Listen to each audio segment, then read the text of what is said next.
अस्सलाम वालेकुम।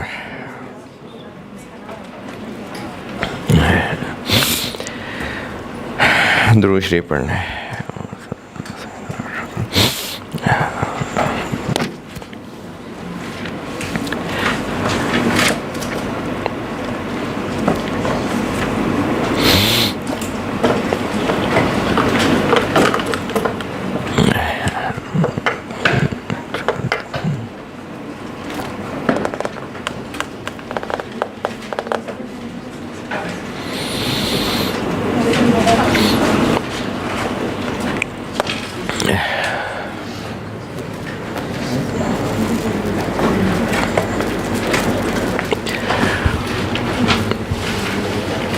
Inventory valuation बस डन।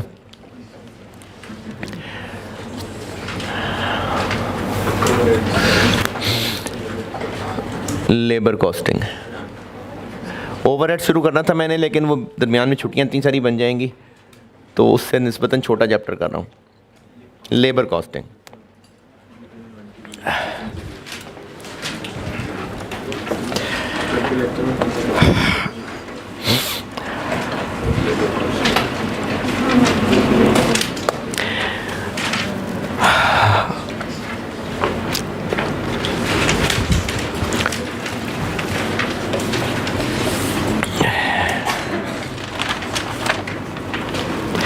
अपनी बुक के हिसाब से मैंने इसका चैप्टर 4 रखा हुआ है।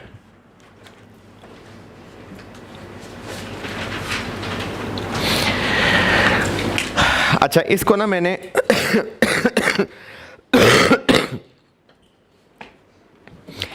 कुछ हिस्सों में बांटा हुआ है।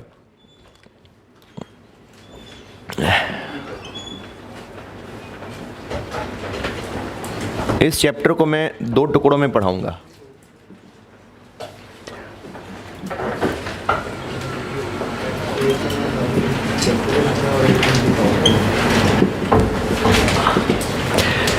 इसको मैं 2 हिस्सों में पढ़ाऊंगा, यानी एक हिस्सा भी पढ़ाऊंगा और एक हिस्सा तकरीबन हम जुलाई में पढ़ रहे होंगे। तो एक तो मैं इसमें सिखाऊंगा आपको वेजेस की कैलकुलेशंस, और जब वेजेस की कैलकुलेशंस कर लेंगे तो उनकी अकाउंटिंग सीख लेंगे।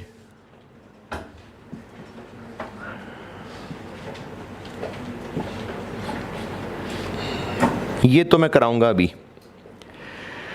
लेकिन एक इसका पोर्शन है जो डिसीजन मेकिंग के साथ कराऊंगा।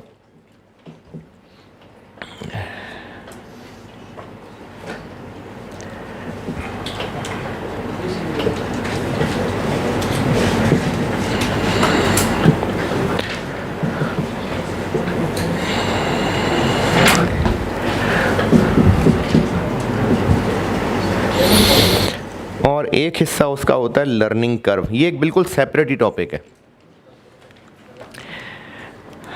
लेकिन ये चीज़ें ना, जी जी सवाल पूछा कोई?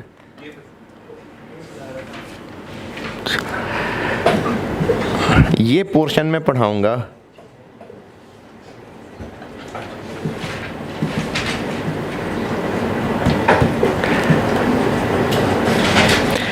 जब मैं शॉर्ट टर्म डिसीजन मेकिंग शुरू कराऊंगा।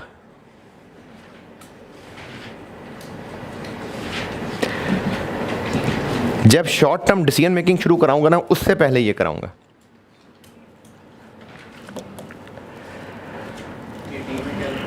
है जी, लर्निंग कर्व, लर्निंग। तो अभी हम सिर्फ इसकी कैलकुलेशन और अकाउंटिंग कर लेते हैं, और बाकी है इसकी डिसीजन मेकिंग और लर्निंग कर्व। लर्निंग कर्व लिखा हुआ, ये चीज़ें मैं पढ़ाऊंगा जब हम लोग शॉर्ट टर्म डिसीजन मेकिंग करेंगे, बिल्कुल आखिर में जाके, उससे पहले, यानी शॉर्ट टर्म डिसीजन मेकिंग शुरू कराने से पहले ये कराऊंगा।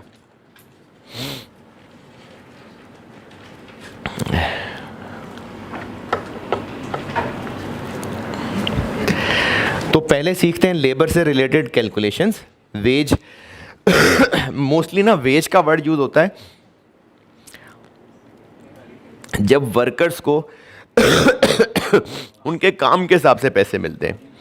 सैलरीज कहते हैं जो मंथली तय हुई होती हैं। तो सैलरी तो जो तय होगी बस वो सैलरी है, तो उसमें तो क्या कैलकुलेशन करनी है, वो तो महीने की तयशुदा फिगर है। तो जो वेजेस होती हैं उसमें उनको काम के पैसे मिल रहे होते हैं। अब वो काम के पैसे भी दो तरह के होते हैं, या तो जितना काम उन्होंने किया, जितने यूनिट्स बनाए उसके हिसाब से मिल रहे होते हैं, या जितने घंटे काम किया उस हिसाब से मिल रहे होते हैं। तो इसलिए मैं इसको वेज कैलकुलेशन कह रहा हूँ। तो वेजेस की कैलकुलेशन जब ये सारी वैरायटी कैलकुलेशंस कर लेंगे तो फिर इसका डेबिट क्रेडिट कराऊंगा।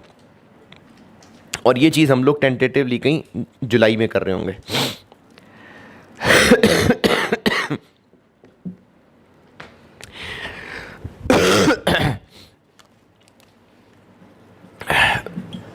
कैलकुलेशंस करते हैं जी।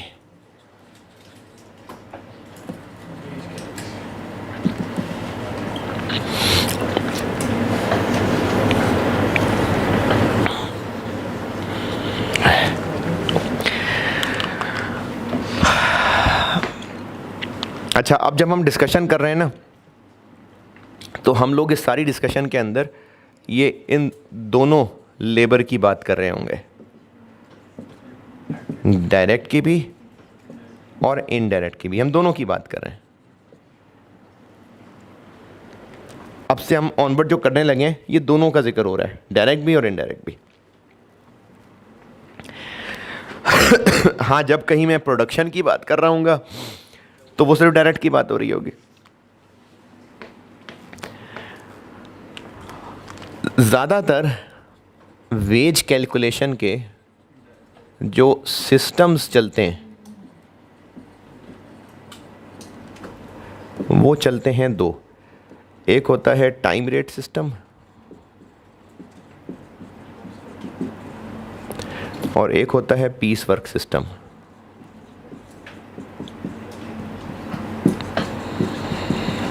ये जो मैंने भी ज़बानी बात की थी।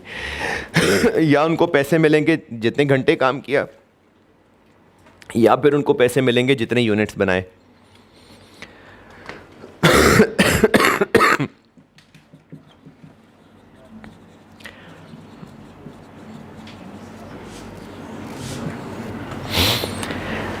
टाइम रेट सिस्टम ये है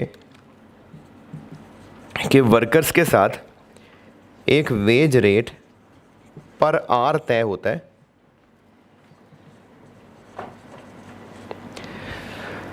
उसके साथ एक ना पर आवर रेट तय हो जाता है, और जो उसको टोटल वेजेस मिलती हैं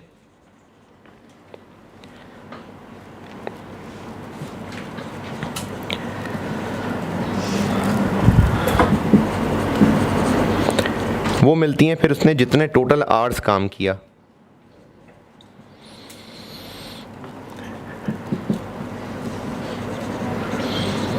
यानी उसको वीकली वेजेस भी मिल सकती हैं, उसको महीने की वेजेस भी मिल सकती हैं, लेकिन उन वेजेस की कैलकुलेशन कैसे होती है, उसने जितने टोटल घंटे काम किया।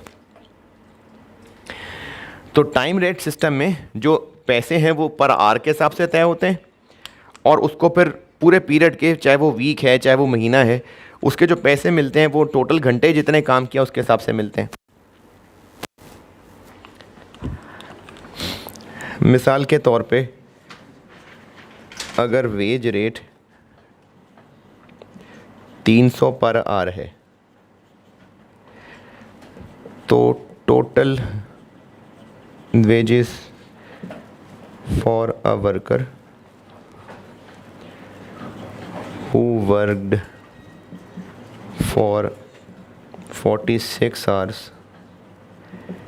in a week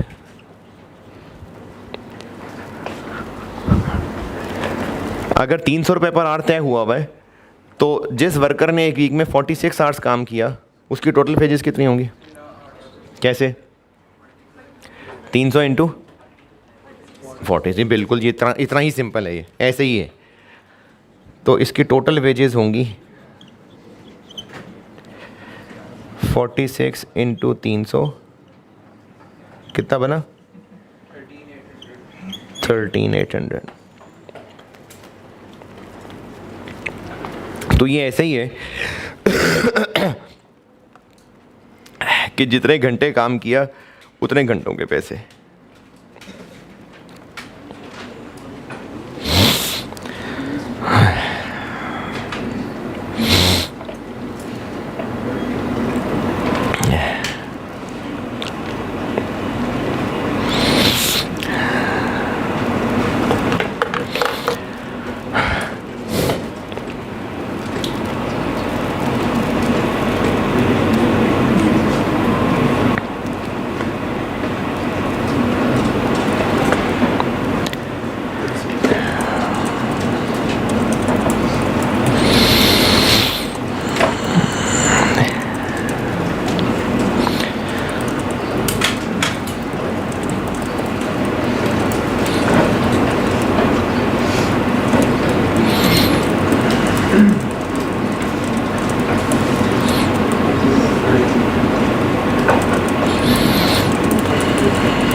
यहाँ तक ओके?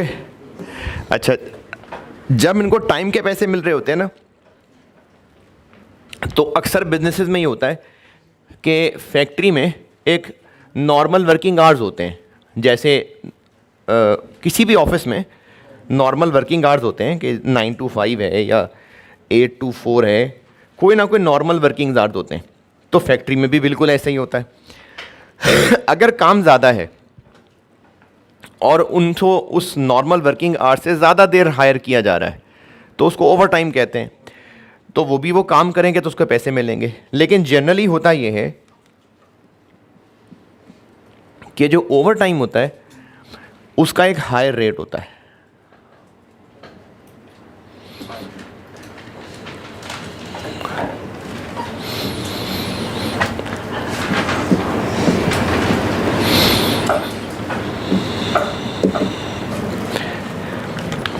मिसाल के तौर पे बेसिक वेज रेट अगर किसी वर्कर का 400 पर आवर है, तो अगर उससे नॉर्मल ऑफिस आवर्स के बाद यानी छुट्टी के बाद काम लेंगे ना, छुट्टी वाले दिन काम लेंगे, तो उसके लिए फिर उसको पर आवर रेट 400 से ज़्यादा देना पड़ेगा।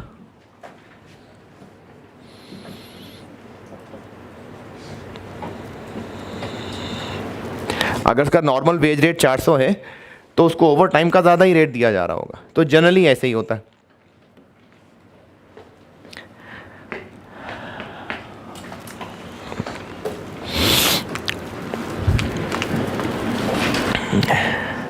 जी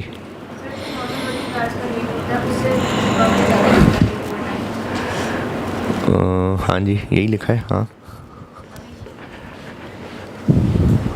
हमेशा तो नहीं है, सेम भी हो सकता है, कम नहीं होगा लेकिन ज़्यादा ही होता है। सवालों में तो हाँ हमेशा ही ज़्यादा होता है।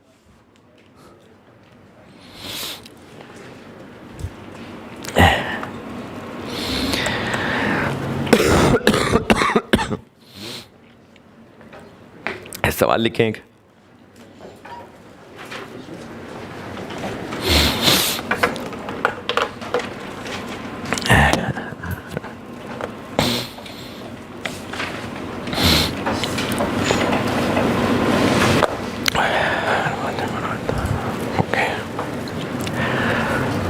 Normal working hours, normal working hours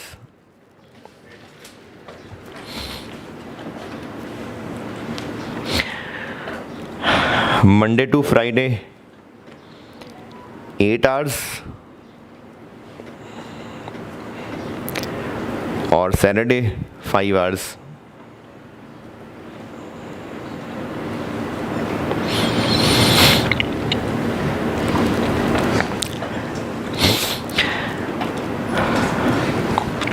A worker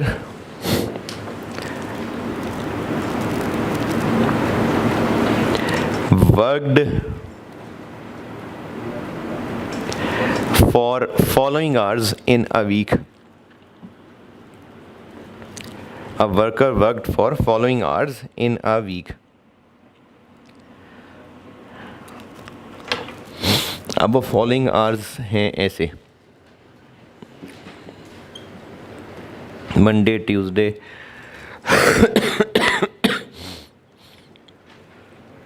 Wednesday, Thursday, Friday, Saturday. 9, 9.5, 10, 8, 8.5 और 6।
हैं? क्यों? अरे तो थोड़े से हैं। Basic wage rate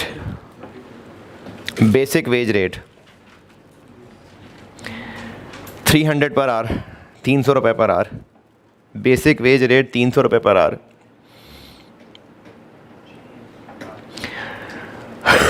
over time is paid, overtime is paid at basic plus 40%। Required है मुझसे total wages for the week, total wages for the week. अच्छा, इसने टोटल कितने घंटे काम किया?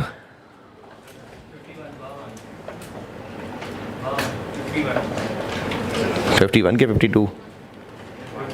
51। जबकि नॉर्मल ऑफिस आवर्स कितने थे? 5 दिन के हो गए 8 8 40 और सैटरडे के 5 45। अब जब इसकी टोटल वेजेस निकालेंगे ना,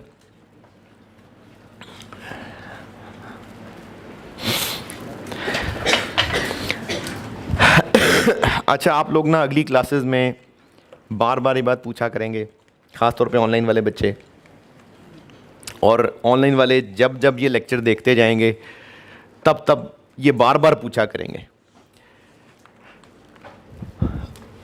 2 तरीक़ों से कैलकुलेट कर रहा हूँ, दोनों सही हैं, लेकिन आप फिर भी बार बार पूछेंगे। मैं फिर बताता रहूँगा, लेक्चर 14 दोबारा देखें। इसको 2 तरह से सॉल्व कर रहा हूँ, दोनों सही हैं, जिसको जो आसान लगे वो कर लेना। एक तरीका ये है कि जितने घंटों की नॉर्मल वेज है उतने घंटों पे नॉर्मल वेज लगाएं, और जितने घंटों पे ओवर टाइम रेट है उतने घंटों पे ओवर टाइम रेट लगाएं।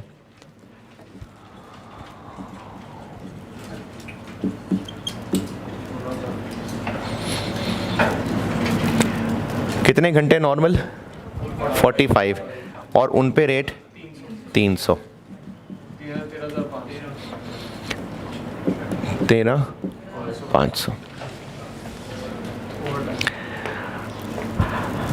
और जितने घंटे ओवर टाइम है उसके लिए अलहदा से ओवर टाइम वाला रेट लगाएं। ओवर टाइम वाला रेट कितना? बेसिक प्लस 40, यानी बेसिक 300, उसका 40% 120, और बेसिक प्लस 40% यानी 420। तो इसके लिए 420 लगेगा। और कितने घंटे ओवर टाइम काम किया उसने? 6। 2520 16020। एक ये तरीका है, ये भी सही है। दूसरा तरीका इसलिए बता रहा हूँ क्योंकि ना एक दफ़ा पास पेपर में वो नाम लेके भी पूछा गया है, इसलिए वो भी बता रहा हूँ आपसे। दूसरा तरीका ये है कि अगर ओवर टाइम का एक्स्ट्रा रेट ना होता तो सारे घंटों के कितने पैसे मिलते हैं उसको? अगर एक्स्ट्रा रेट ना होता तो 300 ही मिलते। तो 300 इंटू 51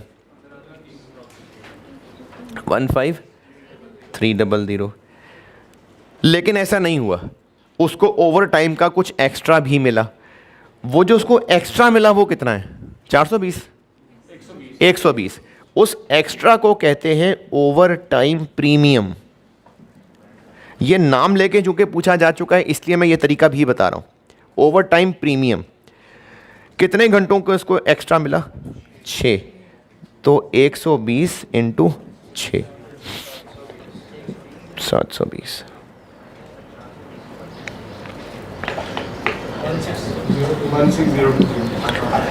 तो ये दोनों ही सही हैं।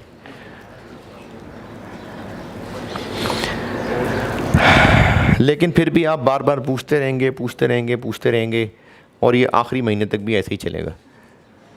तो इसलिए फिर बताता रहूँगा, ये 2 तरीके हैं, दोनों ही सही हैं। एक में क्या किया कि जिस टाइम पे जो रेट लग रहा था अकॉर्डिंगली वो रेट लगाया, ये भी सही है। और एक तरीका ये है कि सारे आर्ट्स के लिए बेसिक रेट लगाया और ओवर टाइम के लिए जो एक्स्ट्रा है यानी ओवर टाइम प्रीमियम वो अलग से लगा है। तो ये दोनों ही तरीके ठीक है, दोनों सही हैं, बिल्कुल दोनों सही हैं, कोई अफजल तरीका नहीं, बिल्कुल ठीक है दोनों।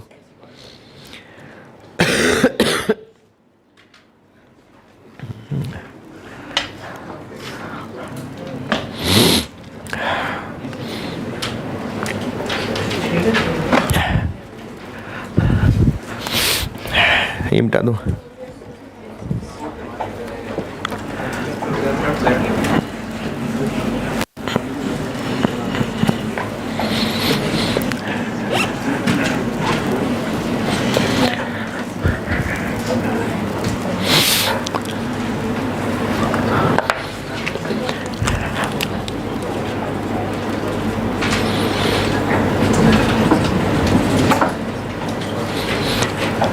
पीस वर्क सिस्टम, इसमें ये होगा कि वर्कर के साथ तय हुआ होगा कि जो प्रोडक्ट बनाना है उसने, क्योंकि ये वाला वो जो टाइम रेट है ना वो तो इनडायरेक्ट वर्कर के साथ भी हो सकता है, क्योंकि चाहे वर्कर प्रोडक्शन में एंगेज है चाहे इसका सुपरवाइज़र है, टाइम तो सारे ही लगा रहे हैं। तो वो जो टाइम रेट सिस्टम है वो सबके साथ हो सकता है, लेकिन जो पीस वर्क सिस्टम है ये इनडायरेक्ट लोगों के साथ नहीं हो सकता, ये डायरेक्ट के साथ ही होता है। इसमें क्या होता है, इसमें ये होता है कि अ वेज रेट पर यूनिट ये एग्री होता है, और फिर जो टोटल वेजेस मिलती हैं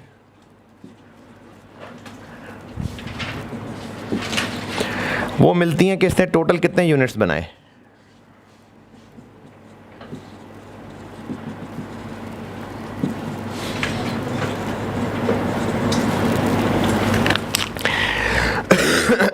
मिसाल के तौर पे अगर वेज रेट 200 पर यूनिट तय हुआ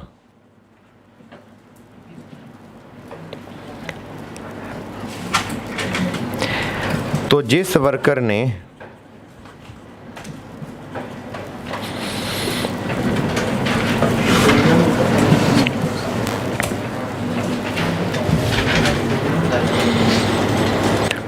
एक 170 यूनिट्स बनाए उसको कितने पैसे मिलेंगे?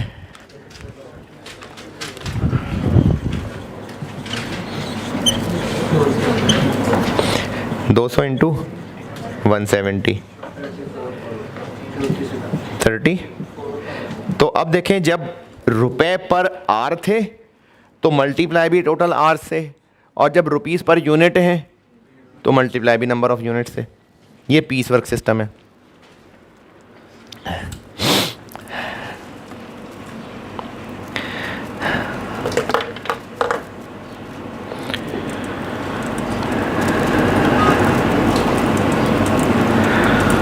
यूनिट्स वाला एक दो दोबारा बता दें, जो आपने बताया था कि यूनिट्स को आर से मल्टीप्लाई।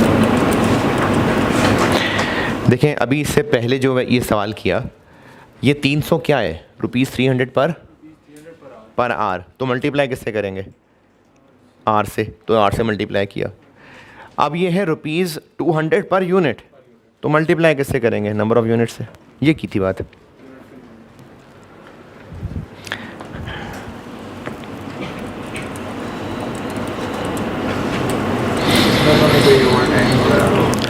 नहीं, इसमें टाइम ही नहीं है, जितने यूनिट्स बनाएगा उतने पैसे मिलेंगे।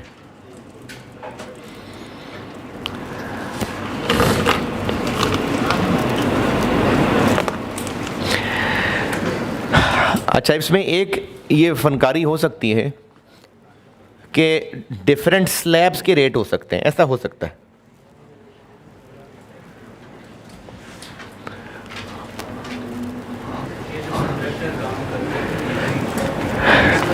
क्या जी? किधर है, कौन है? हाँ हाँ हाँ, ज़रूरी नहीं है।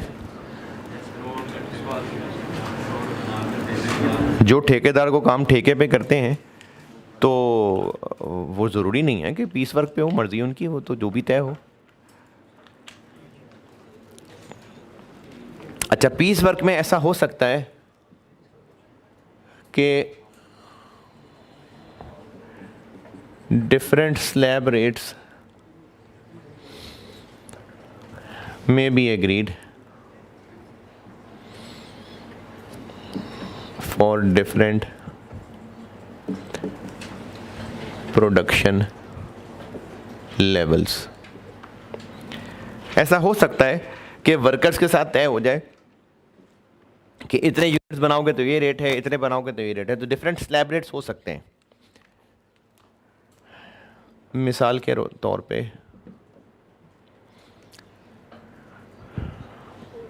wages for a week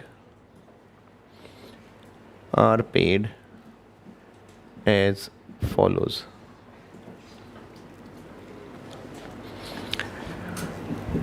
For first 50 units, 100 per unit.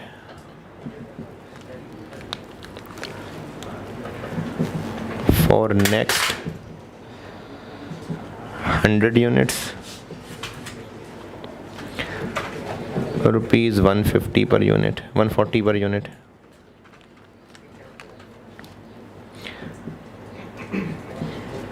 For next 180 units, 175 per unit. और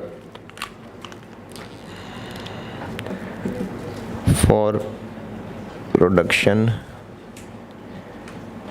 above 330 units, rupees 240 per unit.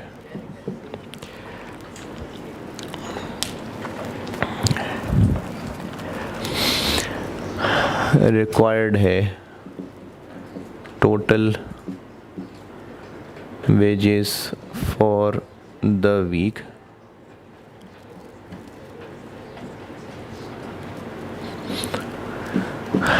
for a worker who produced 345 units.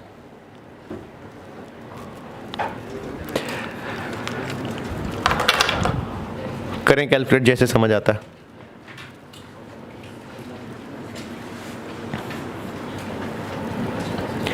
एक वर्कर ने 345 यूनिट्स बनाए पूरे वीक में तो उसको टोटल वेजेस कितनी मिलेंगी पूरे वीक की?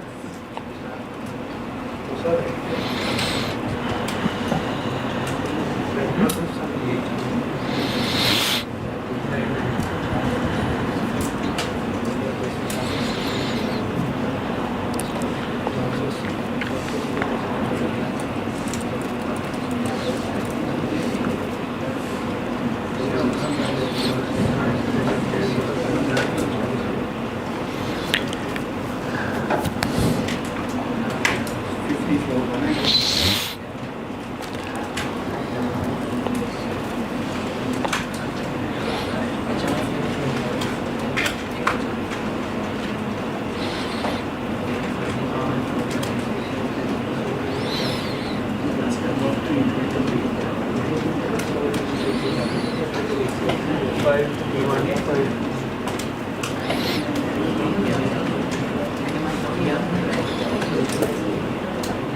do we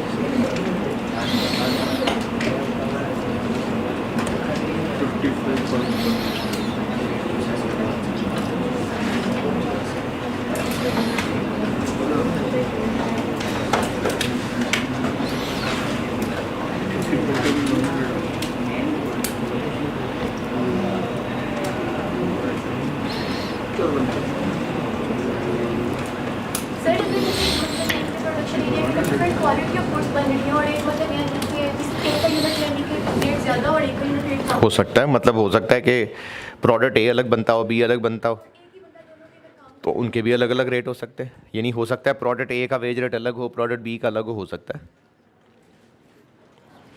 क्या बना इसका आंसर? इस वर्कर ने बनाए हैं 345, तो इसको इसके जो पहले 50 हैं उन पे रेट मिलेगा 100, अगले 100 पे मिलेगा 140, अगले 180 पे मिलेगा 175, ये हो गए 330, और जो उसी ऊपर वाले 15 हैं उन पे मिलेगा 240।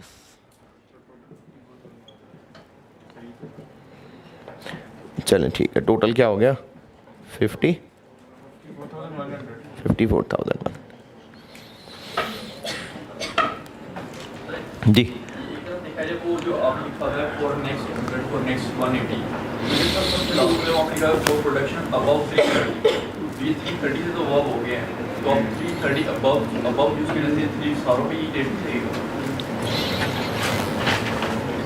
नहीं, अच्छा चलें, अगर वो बनाता 75 यूनिट्स फिर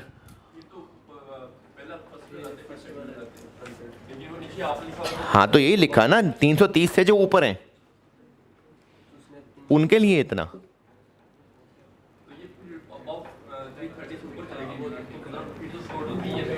तो मैं वही तो बात कर रहा हूँ, फॉर जो तीन देखो, जो पहले 50 अगर वो 40 बनाता ये रेट मिलता, 45 बनाता ये रेट मिलता, 60 बनाएगा तो पहले 50 पे ये रेट होगा, अगले 10 पे ये रेट होगा। इसी तरह से 50, 100, 180, 330 यूनिट्स ये हो गए। जो इससे ऊपर वाले होंगे उनके लिए 240 है, तो 330 से ऊपर वाले तो 15 ही है ना। आप ये कह रहे हैं कि चूंकि ये इस स्लैब में फॉल कर गया तो सब पे रेट लगेगा। मैं लिख तो रहा हूँ फॉर फर्स्ट 50, फॉर नेक्स्ट 100। अगर आपने सब पे ये रेट लगाना है तो फिर चारों लाइनों के लिए यही मतलब लेना चाहिए आपको कि प्रोडक्शन जिस लाइन में फॉल कर रही है वो वाला रेट लगेगा। आप ये कहना चाह रहे हैं, लेकिन मैं कह रहा हूँ ना फॉर इतना, फॉर इतना। चलो इंग्लिश बेहतर कर लेते हैं यार, तो उर्दू स्कूल का पढ़ा हुआ आदमी, हो सकता है मैंने इंग्लिश गलत लिखी हो, तो वो मैं यही कहना चाह रहा हूँ कि पहले 50 के लिए इतना, अगले 100 के लिए इतना, अगले 100 180 के लिए इतना, और जो उससे ऊपर वाले हैं उनके लिए इतना।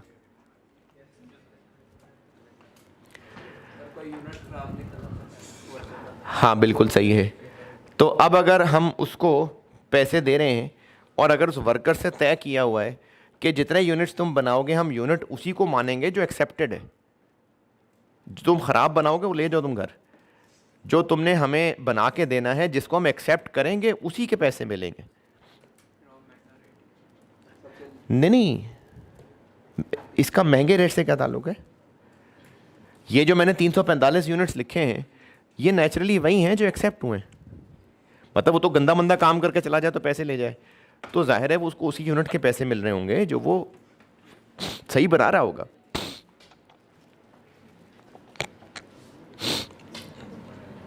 अभी तक कोई मुश्किल परेशानी है?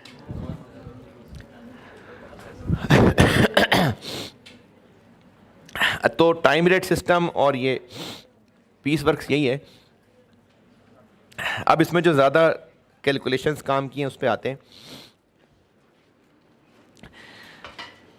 अच्छा, पीस वर्क में ना एक चीज़ और हो सकती है, ये भी चलें एक बात लिख देता हूँ।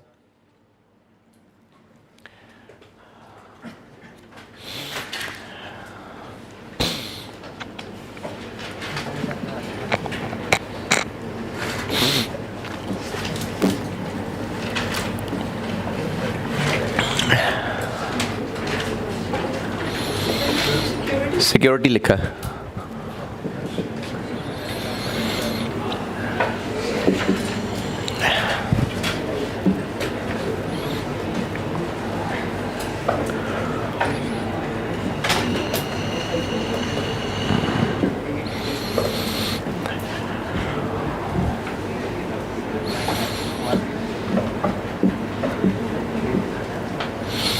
ऐसा हो सकता है कि जिस पीरियड में डिमांड कम है, जैसे वो कोरोना का फेज़ था, या वैसे हो सकता है कोई महीना ऐसा हो जिसमें डिमांड कम हो, तो वर्कर्स की हौसला अफजाई के लिए हो सकता है उनसे कुछ गारंटीड पोर्शन भी एग्री हो जाए इसकी 2-3 शक्लें हो सकती हैं। मिसाल के तौर पे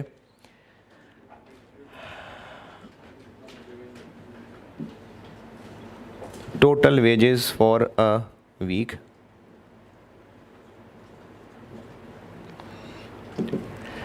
वर्कर को कहा हुआ है कि तुम्हें वीक में 10,000 प्लस 500 पर यूनिट मिलेंगे। ये क्या हुआ? 10,000 तो मिलेंगे ही मिलेंगे। तो उसको अब ये टेंशन नहीं है कि मुझे घर का खर्चा कैसे चलेगा। उसको हमने 10,000 की अमाउंट तय कर ली, उसके अलावा उसको 500 पर यूनिट मिलेंगे।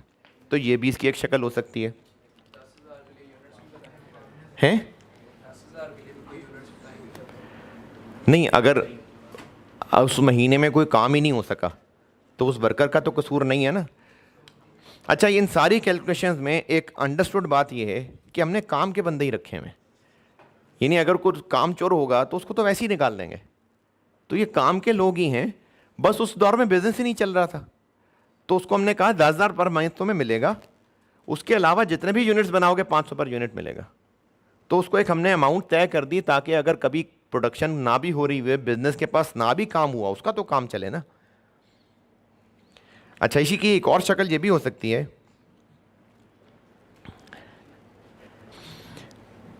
कि वेज रेट तो है 300 per unit,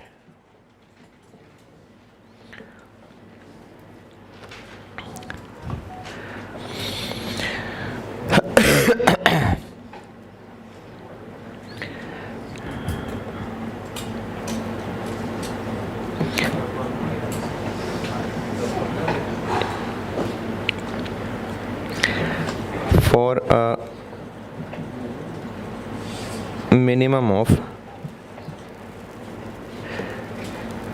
50 units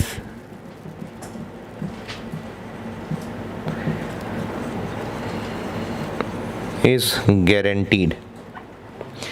wage rate तो है 300 पर यूनिट, लेकिन वर्कर के साथ ये एग्री हो गया कि तुम्हें वीक में कम से कम 50 यूनिट्स की पेमेंट होगी। अच्छा, अगर वर्कर ने उस वीक में 70 यूनिट्स बनाए तो 70 इंटू 300, 100 यूनिट्स बनाए तो 100 इंटू 300, 40 यूनिट्स बनाए तो 50 इंटू 300। ये मतलब है इस बात का।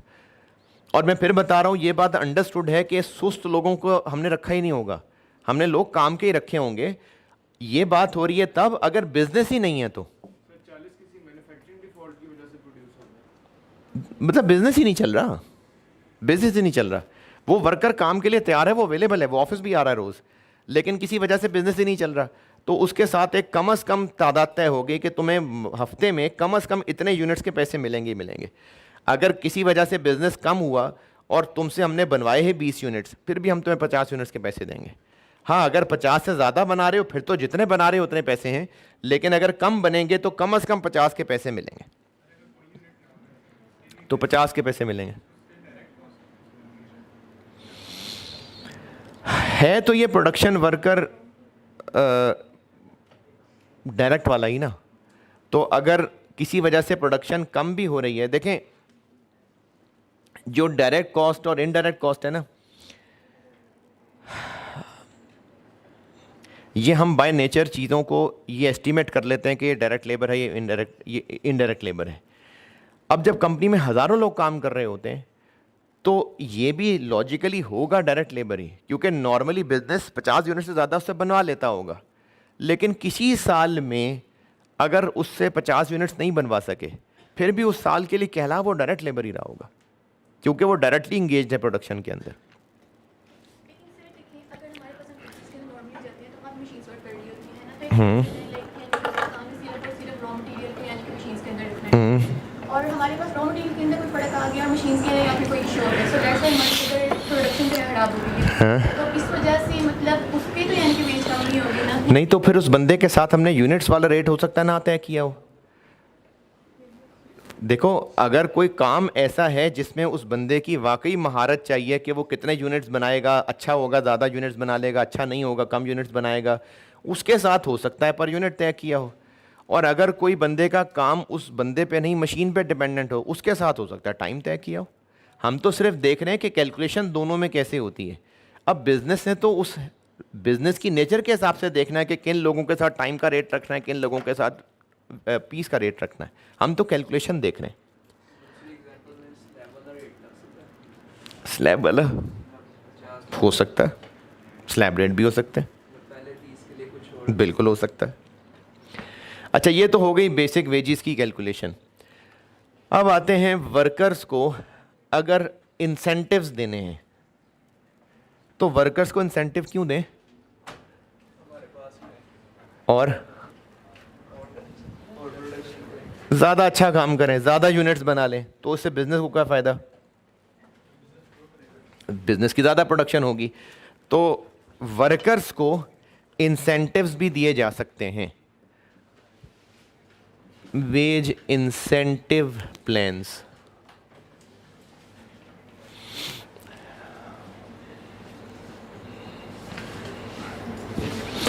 वेज इंसेंटिव प्लान्स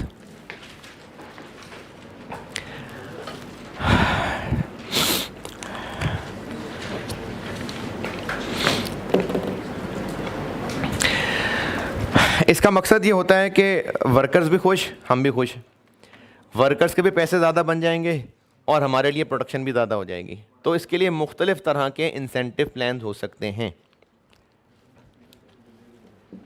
इसकी मुख्तलिफ़ शक्लें हो सकती हैं। एक होता है इंडिविजुअल बोनस प्लान, एक होता है ग्रुप बोनस प्लान। नाम से क्या फ़र्क लग रहा है? इंडिविजुअल बोनस प्लान ये होता है जिसमें, ये भी तफसील से भी बताता हूँ, इंडिविजुअल बोनस प्लान होता है जिसमें एक टारगेट बता देते हैं, जो जो इस क्राइटेरिया पे पूरा उतरेगा उसको इनाम मिल जाएगा। अब जो जो इंडिविजुअल उस क्राइटेरिया पे पूरा उतरता जाएगा उसको बोनस मिलता जाएगा। और ग्रुप बोनस प्लान वो होते हैं जिसमें हम पूरी पूरी टीम्स को टारगेट देते हैं, तो वो जो टीम्स अपना काम कर लेती हैं तो फिर उन पूरी टीम को इनाम मिलता है। ज़्यादा कैलकुलेशन इसमें है, बाकी जो हैं वो फालतू से हैं, जिनमें से एक है हाई डे रेट सिस्टम, एक है प्रॉफिट शेयरिंग स्कीम,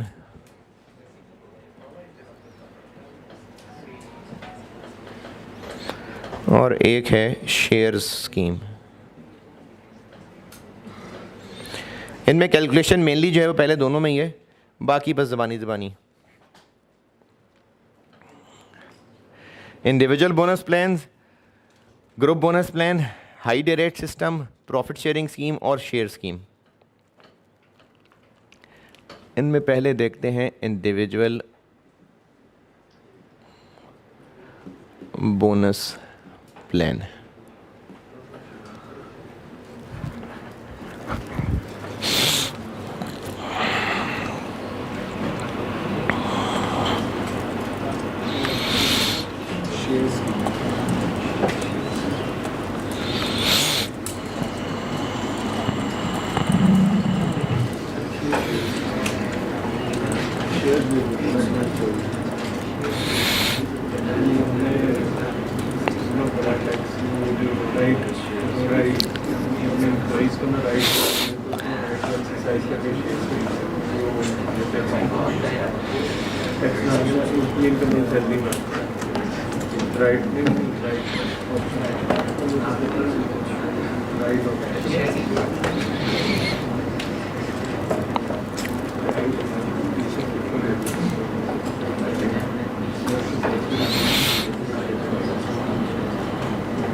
अच्छा, इंडिविजुअल बोनस प्लान के अंदर इसको भी पहले हम पीस वर्क से करते हैं।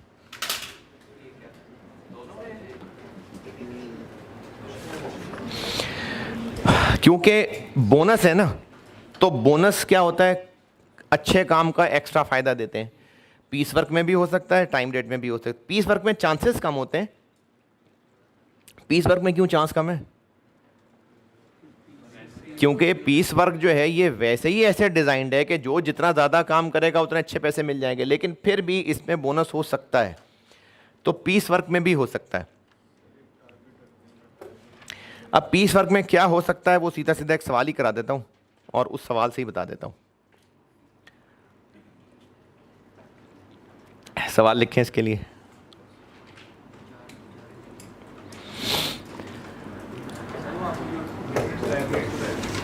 हाँ, देखें, पीस वर्क सिस्टम जो है ना, ये खुद ही डिज़ाइंड है इंसेंटिव के लिए। जितने ज़्यादा यूनिट्स बनाएगा उतना ज़्यादा पैसा मिलेगा, तो ये तो इंसेंटिव है ही है, लेकिन फिर भी इसमें सेपरेट बोनस भी हो सकता है। तो वो आपको एक सवाल से ही करा देता हूँ। सवाल लिखें इसके लिए।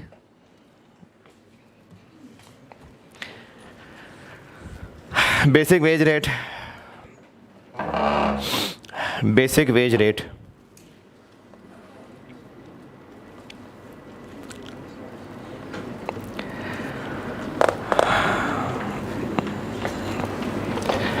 $150 per unit, ₹150 per unit.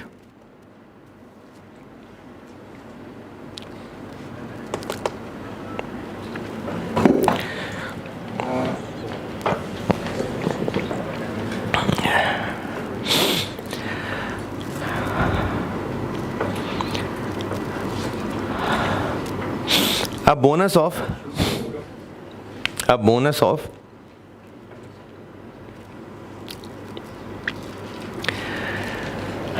₹25 per unit, 25 per unit is paid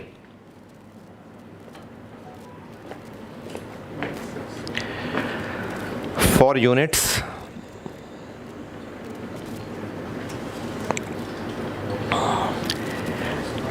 meeting certain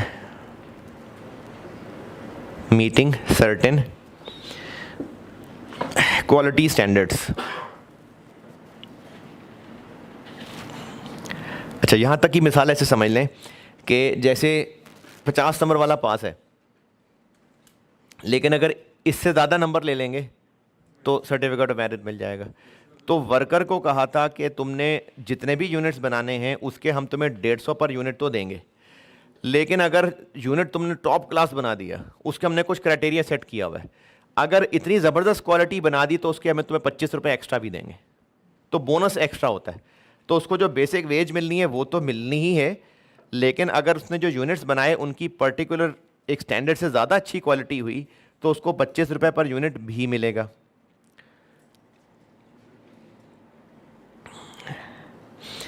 A further bonus of ₹40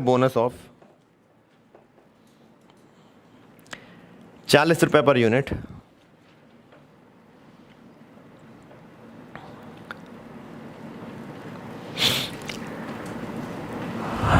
for all units in excess of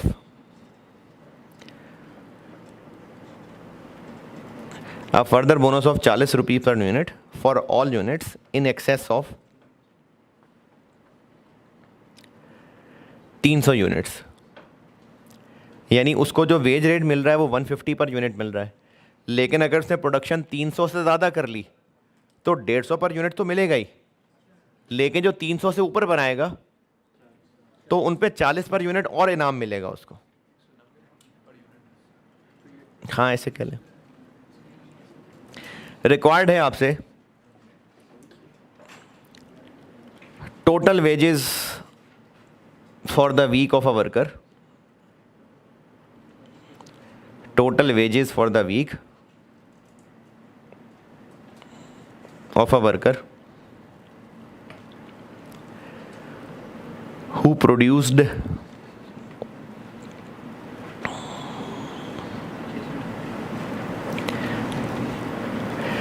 360 units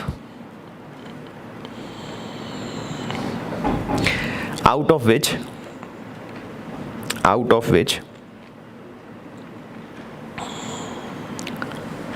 90 units, out of which 90 units also met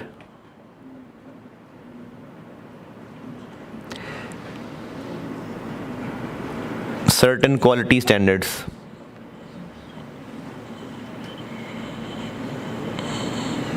ये जिसके लिए वो 25 रुपये बोनस रखा हुआ था ना, तो 90 यूनिट्स उस क्लास में भी फॉल कर गए। चलें बताएं टोटल वेजेस इस बंदे की।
हाँ जी, टोटल कितने बनाए? तो उन 360 पे इसको बेसिक वेजेस तो मिलनी ही हैं। 360 इंटू 150, ये तो उसको मिलना ही है। 54,000। फिर इसके अलावा इसको एक क्वालिटी का बोनस मिलना है कि जो उसने 90 अच्छे यूनिट्स बनाए हैं उन पे उसको 25 एक्स्ट्रा मिलने हैं, 22-50। और वो जो उसको एक और बोनस मिलना है कि जितने भी वो 300 से ऊपर बनाएगा तो वो 60 हैं, इनके लिए इसको 40 रुपये और मिलेगा। 2400, 58,650। बताएं कैसे, बताइए। 270 को पहले मैंने मल्टीप्लाई कर दिया था 150 के साथ। 270 क्या है?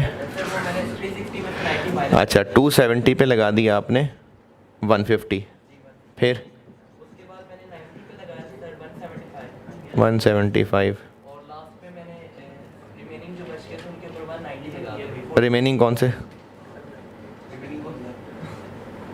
सर वो उसके बोनस के लिहाज से फिर यहाँ पे करें। देखता हूँ ना क्या गलती बता ये आपने बताया।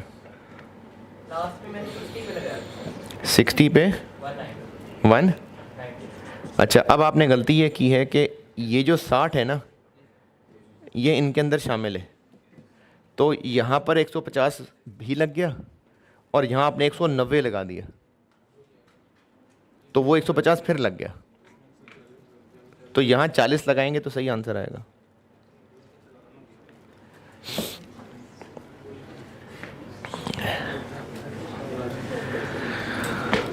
हाँ जी, यहाँ तक सब सही है ना?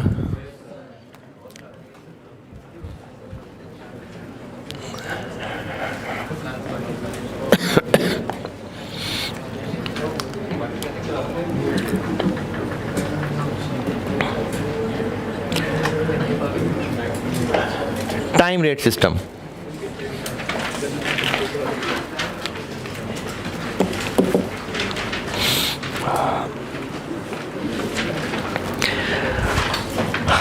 टाइम रेट सिस्टम में चूंकि पैसे मिलते हैं टाइम के, तो इसमें बोनस मिलता है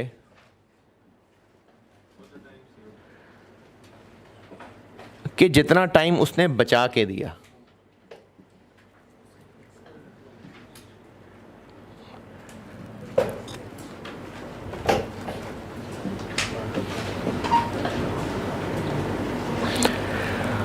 जितना वर्कर ने टाइम बचा के दिया ना उस पे ऊपर उसको बोनस मिलता है। टाइम बचा के दिए से क्या मुराद है, सवाल के साथ समझाता हूं।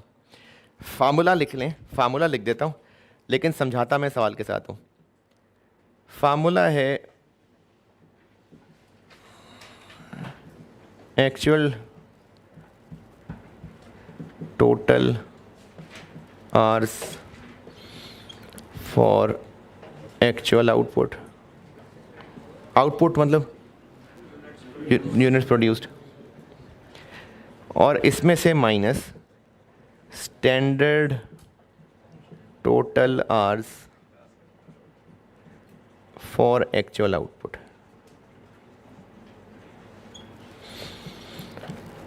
ये जो आंसर आएगा ये टाइम सेव्ड है। ये टाइम सेव्ड क्यों है ये सवाल के साथ सिखाता हूं।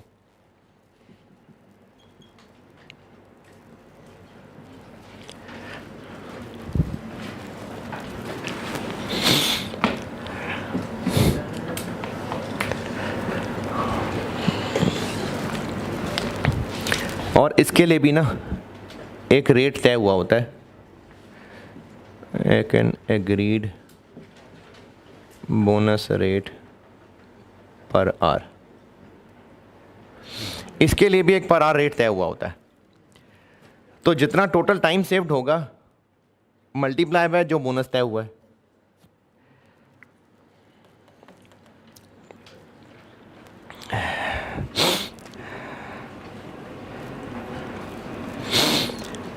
सवाल लिखें, सवाल के साथ समझाता हूं।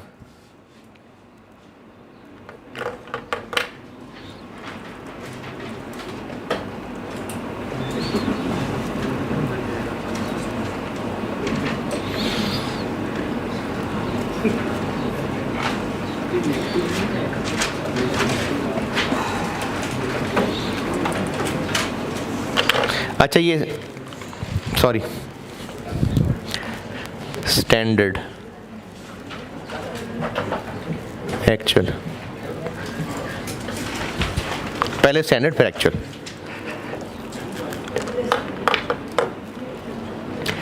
स्टैंडर्ड में से एक्चुअल माइनस करना।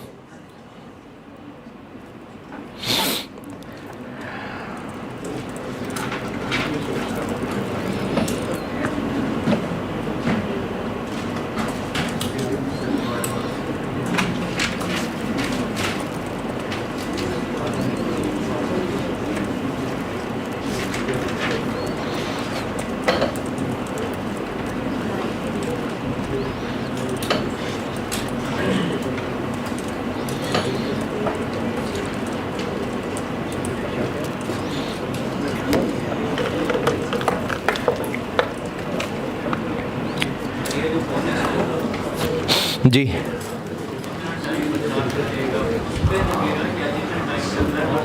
नहीं नहीं, टाइम सेव्ड पे लगेगा ना, फॉर द टाइम सेव्ड।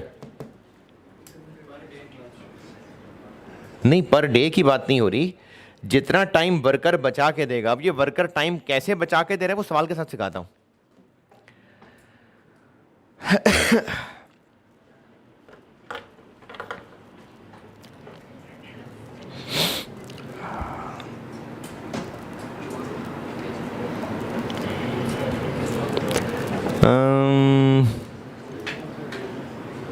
चलें बस, नहीं एक सवाल कर लेते हैं।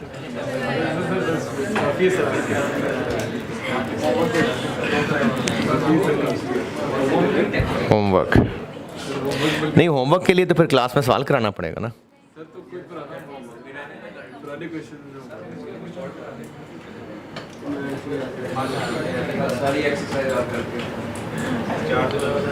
कर लेते हैं सवाल, चले रहने दें। ठीक है, अल्लाह हाफ़िज़।